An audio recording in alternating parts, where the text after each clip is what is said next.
Tulo ka butang ang angay nato nga buhaton og kinahanglan anaa kini sa atong tagsa-tagsa kakaugalingon aron mulig-on og mutubo ang atong pagtuo ngadto sa Ginoo.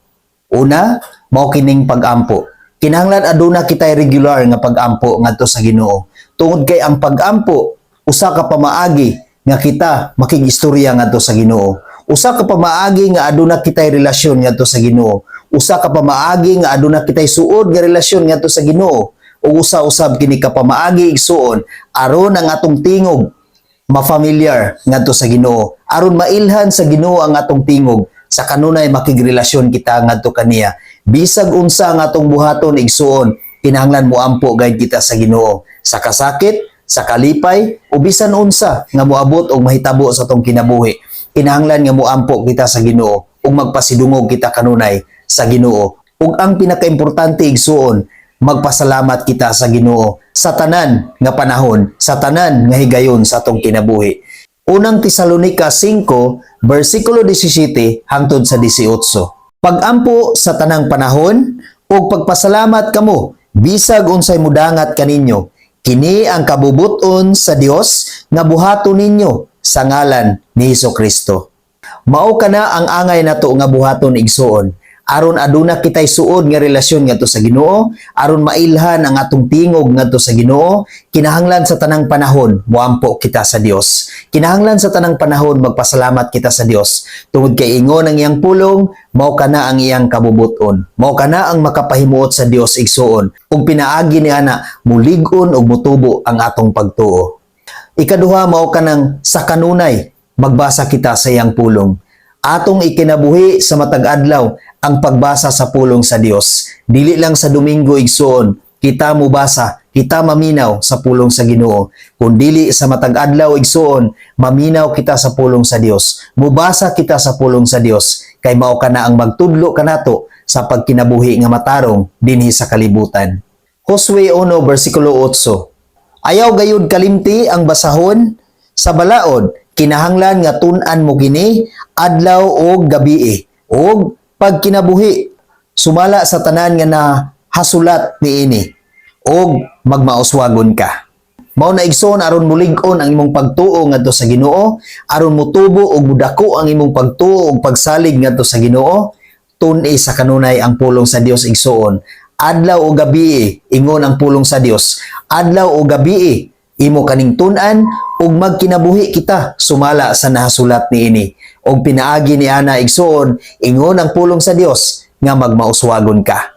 Kung magkinabuhi ka sa kanunay nga magbasa sa pulong sa Dios igsoon, kung imo ka nang papuy-on sa imong kinabuhi, imo ka nang papuy-on sa imong kaugalingon, imo ka nang ikinabuhi igsoon, magkinabuhi ka nga matarong sumala sa naisulat sa pulong sa Dios, ang imong kinabuhi muuswag gayud og mulig-on og mudako og mutubo gayud ang imong pagtuo. Ang ikatulo mao ang pagbaton og kahadlok ngadto sa Dios. Panultiho 9 versikulo 10. Ang pagtahod og pagbaton og kahadlok sa Ginoo maoy sinugdan sa kaalam. Ang pagbaton og kahibalo sa balaang Dios mao ang pagbaton og maayong panabot.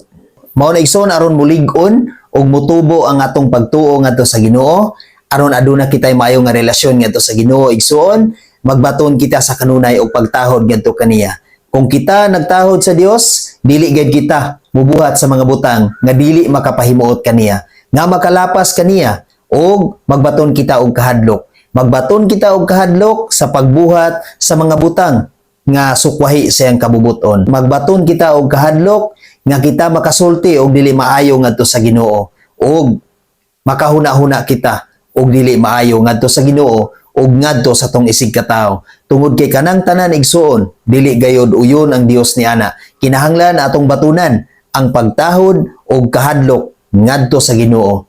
Tungod kay pinaagi niya na igsuon, ingon ang pulong sa Dios, mao kana ang sinugdan nga kita makabaton og tinuod nga kaalam og kahibalo sa iyang pulong, og kahibalo sa pagkinabuhi nga matarong, sa pagkinabuhi nga adunay Dios. Mao na igsoon magbaton gayud kita sa kanunay ug maayo nga panabot sa pulong sa Dios ug ato gayud kining isentro sa atong tagsa-tagsa ka kinabuhi og tagsa-tagsa ka kaugalingon nga maghari ang Dios, makita ang Dios sa atong kinabuhi. Usbon ko igsoon aron mulig-on ug mudako, mutubo ang atong pagtuo ngadto sa Ginoo aron aduna kitay maayo nga relasyon ngadto sa Ginoo. Ang una is aduna kitay regular nga pag-ampo. Aduna kitay pag-ampo sa Ginoo sa matag adlaw.